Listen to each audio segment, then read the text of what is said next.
Bonjour à tous, nous sommes au 7 Paddle de Narbonne pour la première édition du FIP Silver Côte du Midi. Avec nous, Alexandre Prévert. Salut Alex. Salut Francky, ça va? Quoi de neuf? Eh ben écoute, ça va Alex. Je te voyais tout à l'heure Oui. en longue discussion avec tes joueuses, dont l'une que vous connaissez bien puisqu'il s'agit de Laura Buteau. Qu'est-ce qui s'est passé? On fait un set d'entraînement, enfin avant tout de la chauffe, mais aussi du coup un set d'entraînement avec Lucille et Louise, Potier et Bahurel. Déjà qu'ils nous font l'amitié de nous prêter la piste puisqu'elle l'avait à 12h30, ça s'est fait au dernier moment, donc comme d'habitude de la solidarité et de la bonne amitié entre Français et Françaises, ça c'est génial. Et on a un gros match avec Laura et sa partenaire Louisa là dans quelques minutes, puisqu'à 15h on joue tête de série 5 je crois aussi, Nouria Vivankos et Xenia, classe K. Et ça joue fort, 70 mondial à peu près, peut-être 80. On les a joués il y a 2 semaines, on prend branlé, 0 et 1 je crois, avec un match où, à mon sens, dans l'attitude, le comportement, beaucoup de choses étaient achetées, y compris de ma part. Je trouvais que ça avait été mal préparé, mal géré, mal joué. Et j'avais dit au FIT déjà, je me rappelle, à l'issue de ce match, et entre-temps, qu'on n'allait pas passer l'année à voyager ensemble pour prendre branlé dès qu'il y avait tête de série en face, et que donc on allait donner les moyens de faire mieux et plus. Quitte à la prendre quand même, mais donner les moyens de faire plus. Et là, on fait ce set d'entraînement, et moi je trouve que les filles jouent bien. On s'en fout du score, ça fait négatif, mais en fait, je trouve que ça se passe bien, elles jouent plutôt bien. Et en fait, je ne les vois pas construire dessus, prendre confiance, s'encourager, se congratuler, progresser, avancer. Et par contre, dès que ça loupe, ça râle avec soi-même, avec l'autre, ça se plaint. Tout de suite, on pense, on réfléchit, on analyse. Et moi, je sais que c'est ça qui t'empêche pour commencer d'aller chercher des filles de meilleur niveau, parce que si tu te focuses sur ce qui ne marche pas, tu vas avoir en tête ce qui ne marche pas, tu rentres sur la piste, tu vas faire ce qui ne marche pas. Et à la fin du match, je les prends, je leur dis les filles, juste 2 minutes, après vous mangez, je vous laisse tranquille et on passe au match et on est ensemble. Mais moi je sais que vous jouez bien en paddle, vous me l'avez montré, vous avez fait des gros matchs. Je sais que vous savez jouer très bien en paddle, au paddle en compétition. Vous m'avez montré, on a joué les qualifs du P2 à Valladolid contre 35-40 mondial, elles m'ont fait un super match. On prend tôle aussi, sauf que attitude parfaite. J'ai les stats du match individuel qu'elles ont fait très très bon. Donc moi je leur dis, si vous pensez qu'en faisant un bon point ou que vous avez besoin à tout prix de bien jouer dans ce match pour me montrer à moi que vous jouez bien en paddle. Non. Moi, je le sais. C'est moi qui vous le dis, qui vous le répète tout le temps. En tant que joueuse, vous avez besoin de confiance. Ça, c'est normal, tout le monde. Et je comprends ça. Donc, pour vous, très bien. Par contre, moi, ce que je sais pas, c'est si vous êtes capable de jouer le match qu'on va faire là pour le gagner. Ça, moi, je l'ai pas encore vu. Et je m'inclus aussi en tant qu'équipe. Moi, en tant que coach, je nous ai pas encore vu nous donner les moyens de gagner ça. Et ça, moi, je le veux. Bon, trop tard pour ce match-là, mais je le veux dès maintenant. La tête orientée vers qu'est-ce qu'on réussit, qu'est-ce qui rapporte les points, le point d'après, le jeu d'après, l'attitude, qu'est-ce qui fonctionne, le sourire, l'encouragement de la partenaire, le cri, ce que tu veux, mais l'expression du positif. Et je trouve qu'en fait, on tire la gueule, tu vois. Et je leur ai dit, bon, ça c'est fait, bravo pour le niveau de paddle. Par contre, le prochain match, ce que je vais vous demander, c'est tout ce qu'on rate, ok, next point. Par contre, tout ce qu'on réussit, je veux que ça grandisse dans le match, que ça gueule, que ça sourit, qu'on en parle, qu'on commente ça, parce que sinon, c'est la même tôle qu'il y a 2 semaines et on n'a pas le temps, tu vois. Donc, on a eu cette conversation-là. Je pense qu'elles ont compris, qu'elles ont écouté. Après, elles sont sages et polies, elles écoutent beaucoup. Je pense qu'elles savent aussi qu'il faut prendre le temps de digérer. Mais c'était cette conversation qu'on avait sur qu'est-ce qu'on va faire dans 1 heure pour qu'il se passe mieux et plus que ce qui s'est passé il y a 2 semaines. Aujourd'hui, ce sont des joueuses, on va parler d'autres sujets évidemment, mais puisque dans quelques minutes, il va y avoir un gros match avec des joueuses qui sont quand même très largement favorites. Elles ont pris, tu l'as dit, pour prendre tes termes, une tôle il y a 2 semaines, 6-1, 6-0. Est-ce que vraiment, mais est-ce que vraiment on peut y faire quelque chose quand il y a peut-être une différence de niveau qui est trop importante? C'est ce que je ne le dis pas, mais quand on prend une fessée en termes de ranking, il y a une telle différence qu'on se dit oui, tu risques de voyager pour ça, quoi. Oui, tu risques et après tu l'acceptes ou tu l'acceptes pas. Au P2 à Valladolid, on prend le même score, 1-0 ou 0-1, je me souviens plus, ou peut-être 1-1, mais la même chose. Par contre, elles ne peuvent pas mieux jouer.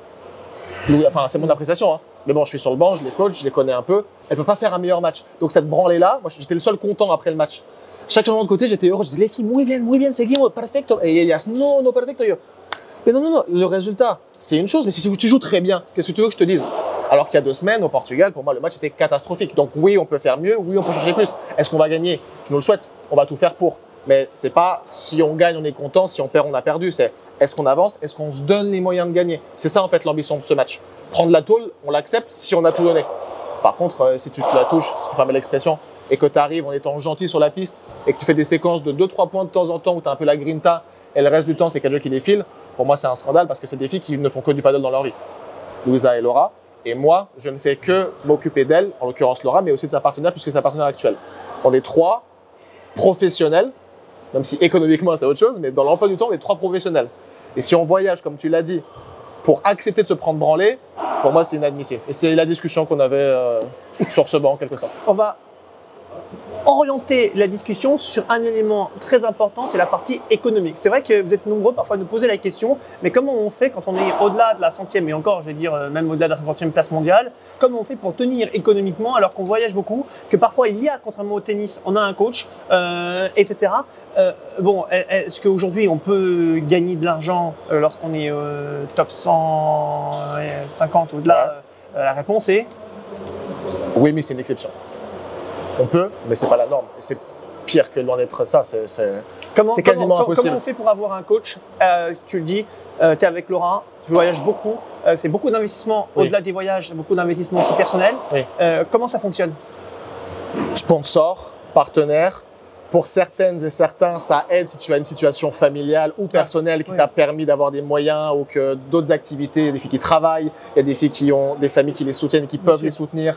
Il y a des filles comme Laura qui ont la chance que parce qu'elles ont beaucoup de talent et elles ont montré beaucoup de choses sur des terrains, cooptent des gens comme moi qui arrivent à ramener des moyens, mes propres moyens, les moyens de mon travail en cherchant les partenaires et sponsors. Mais c'est très inégalitaire, c'est très injuste. C'est pas parce que tu joues bien que tu vas avoir les moyens. C'est pas parce que tu joues pas bien que tu vas pas avoir de moyens. Donc non, pour moi, c'est quasiment impossible d'en faire quelque chose économiquement dans les eaux dont tu m'as parlé. 150-200, ça demande de la chance, de la réussite. Et à quelques rares exceptions, oui, c'est sûr que si tu passes 10 heures par jour à chercher des partenaires, tu vas en trouver. Mais est-ce qu'ils vont être à la hauteur? Et surtout, si tu es joueur ou joueuse, est-ce que tu as le temps? Donc c'est là que, pour moi, il y a une loterie qui est un peu inégale. Et nous, comme on estime qu'on a plutôt gagné à cette loterie-là, parce qu'on a une configuration, on a beaucoup de gens autour de Laura, des psys, des préparateurs physiques, des partenaires, des sponsors, un coach, on fait de la logistique, les partenaires, on essaie d'en profiter à fond parce qu'on pense que c'est une énorme chance et qu'on la doit certes à son talent, à son travail, certes aussi à mes capacités et à ce que je fais, mais quand même vraiment du hasard quelque part. Et c'est comme ce qui se passe sur la piste et que je leur demande quand on gagne un point important, je leur dis mais il faut construire dessus. Nous, on essaie de construire sur ça en termes de carrière, mais c'est extrêmement compliqué pour le circuit. On sort de cette partie un peu coaching, un peu inside. On parlait un peu plutôt du cadre général des tournois. Je sais que tu es engagé, tu connais justement les coulisses, les plus et les moins. C'est-à-dire que si là, par exemple, tu as des personnes de la Fédération internationale, tu les as en face de toi, tu as envie de leur dire quoi? Plein de choses. Il se passe énormément de choses, ça change tout le temps, et beaucoup. Donc, tu as ta conception du circuit quand tu travailles dedans qui évolue en permanence parce que si tu veux faire une strate de carrière, une strate de points, une strate de progression par rapport au tournoi au niveau, le grand sujet, c'est la disparité ou la répartition FIB première. Chaque année, pour pas dire demi-saison, c'est ce qui s'est passé avec les joueurs en début de saison qui disent « mais les gars, vous pouvez pas changer les règles alors que la saison a commencé parce que nous, on travaille en fait. » Dîner, non. Nous, on est professionnels, on s'organise autour de ça et d'un coup, vous changez les cartes. On est censé s'adapter, compliqué. Nous, on n'est pas là, on est en FIB, mais regarde, la chance qu'on a eue et l'opportunité qu'on a saisie avec Laura de rentrer en qualif P2, impossible dans un ancien système et un ancien mode de fonctionnement. Encore une fois, nous, on en est bénéficiaires, mais aujourd'hui, le fait qu'il n'y ait plus de prize money et plus de points en qualif de première, les filles n'y vont plus, se concentrent sur les FIB pour la réalité économique dont tu parlais. L'exception font que des gens comme nous qui arrivons d'en bas en profitent, donc moi, je ne vais pas être hypocrite, je suis content. Bien sûr, mais c'est à titre personnel. Ce que j'allais te dire, c'est incroyable de pouvoir profiter aujourd'hui, au vu du ranking, au vu, j'allais dire, du niveau par rapport à d'autres, de se retrouver dans un tournoi de premier paddle, alors qu'il y a encore un an, c'était inenvisageable. Impossible. Alors, le problème, c'est qu'il y a aussi un versant qu'on ne voit pas. C'est qu'on voit du coup des joueuses qui n'avaient pas l'habitude de venir en FIB, venir faire les FIB. Et du coup, ça pose problème, non? Oui, c'est aussi une double réalité. Moi, je suis heureux de pouvoir jouer Orsi et Rodriguez sur un tournoi comme ça. Parce qu'encore une fois, s'il n'y a pas ça, quand est-ce que Laura joue top 20, top 30? Jamais. À l'entraînement, les filles, elles ont autre chose à faire. Les coachs ont autre chose à faire que les mettre dans des mains des filles d'échelon inférieur. Donc encore une fois, l'exception fait que tu peux en profiter. La norme, c'est que toutes les filles qui gravitaient dans le circuit ou autour du circuit première voient leur chance d'avoir du revenu et des points et même du coup de rentrer dans les tableaux et de perfer, parce que c'est leur taf, tu vois, de rentrer en qualif, rentrer en tableau et perfer pour progresser, avancer réduite. Elles partent en FIP jouer les points et les prize money et elles retrouvent en FIP les filles du réseau d'en dessous qui, elles aussi, voulaient rentrer pour perfer, sauf qu'en fait, avant, elles devaient perfer contre peut-être plus des gens comme nous. Il y a un an, quand on commence le circuit FIP avec Laura, on est tête de série en FIP prom. Elle avait 12 points à l'époque. Aujourd'hui, on va en avoir 80 minimum après ce week-end. Et bon, ok, on avance, mais en FIP bronze, on est dans les paires 14 et 15. Parce que, bon, celui-là, c'est pas le plus fort à Aveiro, mais à Porto, il va y avoir des paires. Il y a Rufo, Castellón qui viennent jouer. On croise Guinar Iglesias chaque week-end. Donc, en tant qu'amateur du circuit et aspirant professionnel, on est heureux, mais en réalité concrète, ça change tout. Alexis Colombon qui nous a indiqué dans une interview très récente, qui date d'il y a quelques jours, qu'elle envisageait très sérieusement de faire quelques tournois FIP Silver, FIP Gold dans les semaines, mois qui arrivent, parfois pour combler des semaines où il n'y a pas grand-chose, et puis parfois parce qu'elles perdent rapidement, donc elles ont envie d'être dans le format de la compétition. Le problème, c'est que ces joueuses qui n'avaient pas l'habitude de se retrouver dans ce type de tournoi, les voilà, qu'on les retrouve là. Alors, on en vient exactement au sujet de discussion, à savoir, est-ce qu'il va pas falloir réglementer un petit peu tout ça? Je m'explique. C'est peut-être très bien, mais on voit dans le tennis, et c'est vrai qu'on l'a appris il n'y a pas assez longtemps en menant notre petite enquête. Dans le tennis, on a des futurs, des challengers, et puis ensuite on a le circuit ATP avec des catégories. Les meilleurs ne peuvent pas, sauf, alors il y a des exceptions, mais ne peuvent pas participer à des futurs. Et des quotas. Il y a des quotas. Là, absolument pas.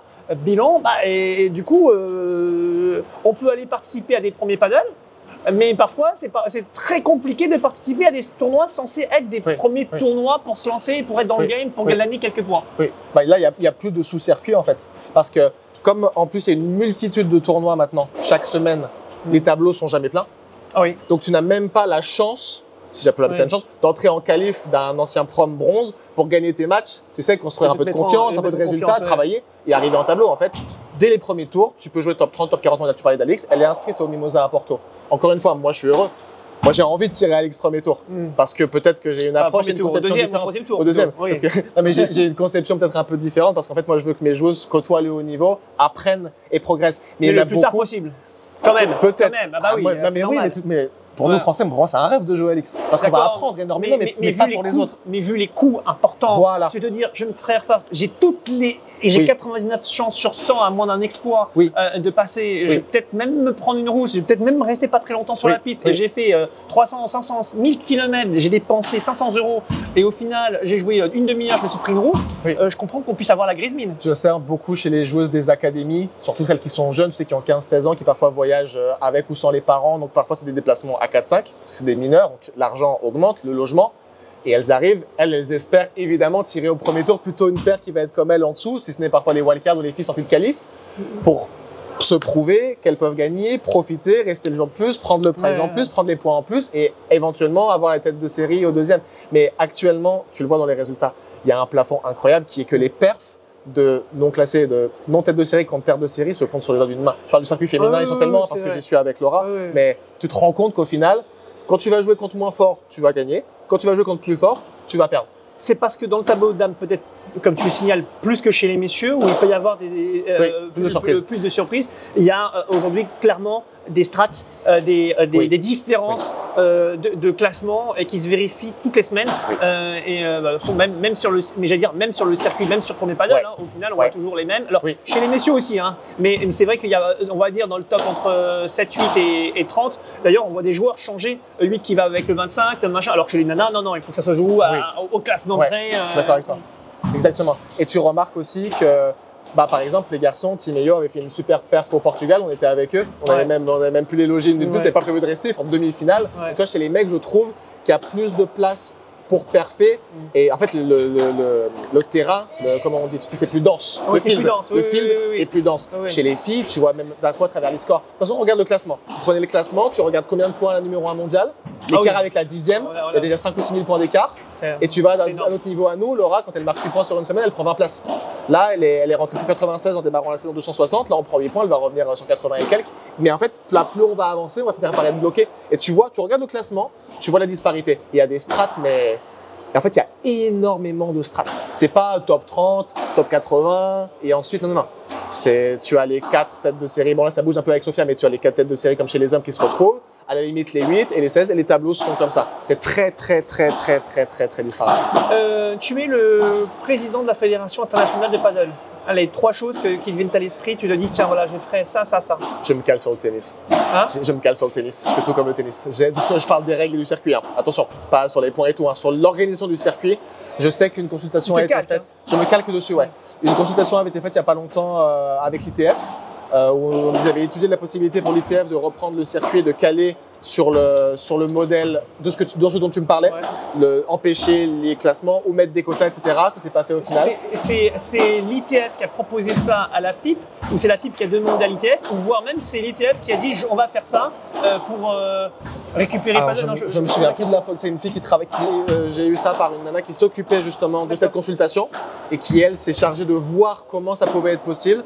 Je me souviens plus exactement comment, si ça venait de la ITF ou si ça venait de première, ça m'étonnerait que ça vienne de première. Mais je sais que ça avait été envisagé et en fait, moi je pense quand même que, tu sais, sans confusion de genre, sans mélanger les sports, le tennis a quand même l'histoire d'un circuit et d'un mode de fonctionnement qui a énormément de défauts. On en sait aussi hein, chez les challengers, tu vois des images incroyables, des terrains, la grille derrière, les lignes sont clouées. Mais je trouve quand même que le circuit a été fonctionnel dans cette dimension de pouvoir protéger les têtes de série en permettant à ceux d'entre eux de monter. On n'a jamais trop parlé au tennis de ça, tu sais, du fait qu'il n'y ait pas de chance pour ceux d'en bas. On parle de la réalité économique compliquée, mais en termes sportifs, il me semble que ça fonctionne. Et je pense que le paddle, c'est un peu... Alors, non pas ridiculisé, je pense pas, parce qu'il a le droit à l'erreur, mais à donner une image ambiguë en ayant au majeur au Qatar, et notamment, je crois que c'était au P2 à Asunción, il me semble aussi au P1 au Chili, chez les femmes notamment, des tableaux de qualif pas remplis. Donc, tu es le circuit professionnel, c'est des majeurs, bah, c'est comme au tennis, 4 dans l'année, des P1, c'est comme des Master 1000, il n'y en a pas à ribambelle.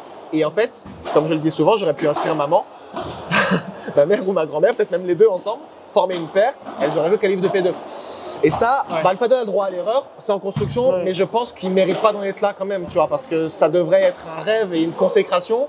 Bah, nous, on en profite et on le vit comme un rêve, une consécration, mais ça mérite d'être pour les filles qui sont déjà au poste 40, 50, 70, pour moi. Oui, il devrait y avoir un objectif pour les joueurs, justement, de jouer les qualifs pour espérer le tableau principal. Alors là, justement, ils ne veulent surtout pas aller au qualif, parce qu'il n'y a rien à gagner, il n'y a pas de points. Ils vont jeter de séries qualifs, selon eux, perdre, parce qu'ils acceptent. Moi, je parle beaucoup avec les filles qui doivent y aller tôt. Elles acceptent ce qu'on dit sur les strates.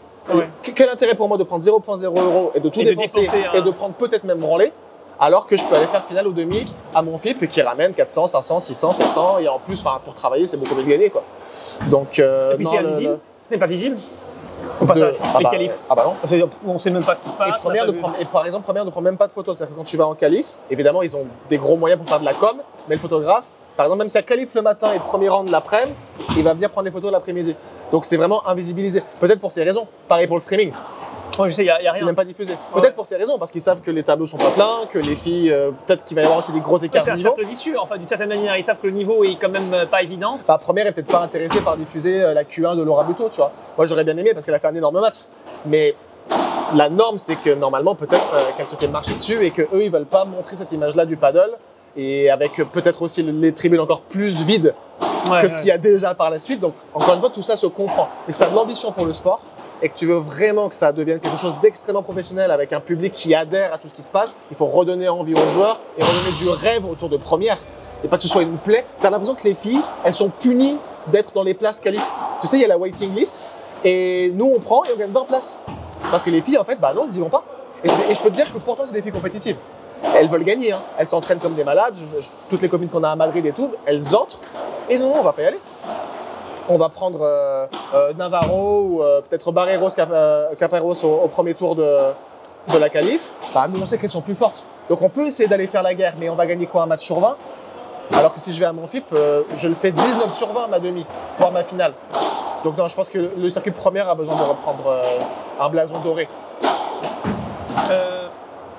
Pour ou contre le fait qu'il y ait finalement plus qu'un seul circuit, premier paddle, et qu'on les intègre dans des strates, tu vois.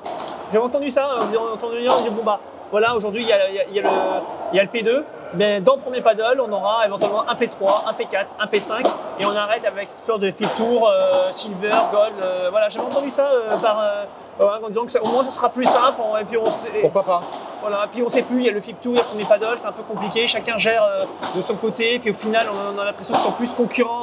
Bon, déjà, ils ont fait un truc génial en arrêtant cette histoire de multi-inscription Ah oui, bien sûr. qui pétait la tête à tout le monde, donc ça, bon, merci. Mais ce que tu dis a peut-être du sens dans la mesure où est-ce qu'on peut se sortir de ces 4-5 tournois hebdomadaires qui créent un peu une confusion. Tu sais aussi cette disparité de si tu vas aller chercher tes points en investissant sur un FIP lointain. Oui, Alors que moi, je me suis amusé à faire des calculs sur quels seraient les classements si on prenait que les FIP joués en Espagne, France, Portugal. Ouais. C'est très différent. Et par exemple, tu prends le classement mondial, tu vas te rendre compte qu'il y a d'excellentes joueuses entre 150 et 200 et des joueuses entre 100 et 150. Bon, je ne vais pas donner des noms parce que des fois, ce sont des amis, mais qui sont dans des pays complètement excentrés et qui profitent de toutes les tournées qui sont autour d'elles pour aller récolter à chaque fois des quarts et demi, mais en battant rien. Bon, ça change rien en termes de réalité, en termes de niveau de jeu. Mais ça crée, selon moi, encore une fois, dans un circuit un peu bizarre. Et ce que tu dis, ça fait sens si en fait, il y a ces protections dont tu parles. Est-ce que si on fait P1, P2, P3, P4, P5, on empêche à ces finalistes et semi-finalistes de P1 et P2 d'aller jouer le P4, éventuellement même déjà le P3? Bon, tu vois, c'est ces réflexions-là. Si on fait P1, P2, P3, P4, P5 pour faire ce qu'on fait déjà en FIP, avec 4 P5 la même semaine, 3 P4, ça va rien changer. Donc pour faire ce que tu veux en unissant ou en séparant, mais selon moi peut-être moins de tournois. Beaucoup de joueuses parlent du fait qu'avant, au World Paddle Tour, c'était un peu plus clair le fait qu'on s'organisait autour de l'Espagne, puisque le paddle était là. Et du coup, les joueuses pouvaient voyager en voiture, en train, pas avoir à prendre l'avion chaque semaine. Est-ce que c'est Nathalie Lopez qui parlait de ça? Il y a un très bon podcast qui est sorti avec elle. Elle a fait une interview qui est sortie il y a quelques jours. Elle parlait de ça. À l'époque, c'était peut-être plus clair. Mais en même temps, pour faire grandir le sport, il faut aussi l'ouvrir. Bon, ça, c'est le travail de la FIB de première. Il faut essayer de le faire, mais sacraliser plus le circuit pro, ça me semble une évidence. Oui, parce que juste pour toi, tu connais l'ère du World Paddle Tour. En gros, la majorité des tournois se faisaient quand même plus ou moins en Espagne. Ouais. Et ça avait quand même un côté positif, c'est que ça coûtait beaucoup moins cher aux joueurs de se déplacer. Or maintenant, effectivement, ça se passe partout dans le monde. Chine, Philippines, République dominicaine, États-Unis, voilà, et donc forcément, ça a une conséquence financière directe. Oui. Et vu que les joueurs ne sont pas de toute manière aidés par très peu, eh bien, on est là. Bon. Eh bien, écoute, je pense que it's time. Hein. Quelle heure est-il? Faut aller jouer. Il faut aller jouer. Merci beaucoup en tout cas pour l'interview, comme d'habitude, toujours très intéressant. Et bravo pour tout le boulot que vous faites à Paddleman. C'est une grande chance qu'on a aussi en France de vous avoir. Hein, que ce soit su et entendu. Bravo. Et merci beaucoup. Merci beaucoup. Merci, Merci. À plus. Ciao. Au revoir.